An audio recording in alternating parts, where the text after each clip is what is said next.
ज्या महिलांचे वडील किंवा पती हयात नाहीत किंवा ज्या महिला घटस्फोटीत आहेत किंवा ज्या महिला एकल आहेत त्यांच्यासाठी त्या महिलांसाठी केवायसी करण्यासाठी न्यू प्रोसेस आलेली आहे.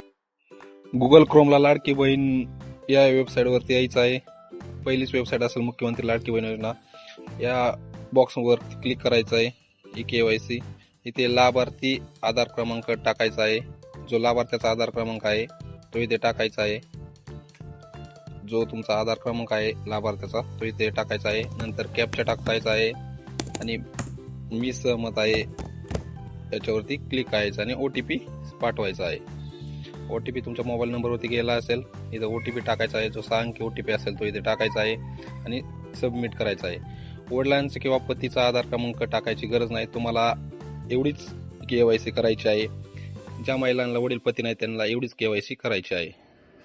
वर्षी झाल्यानंतर ज्यांचे पती किंवा वडील नाहीत त्या महिलांनी आपल्या वडिलांचे डेथ सर्टिफिकेट म्हणजेच मृत्यूचा दाखला व ज्या महिलांचे घटस्फोट झाला आहे त्यांचे घटस्फोट प्रमाणपत्र महिला व बालविकास आयोगाकडे किंवा अंगणवाडी सेविकेकडे जमा करायचे आहे. एवढीच प्रोसेस झाल्यानंतर तुमची केवायसी पूर्ण होईल.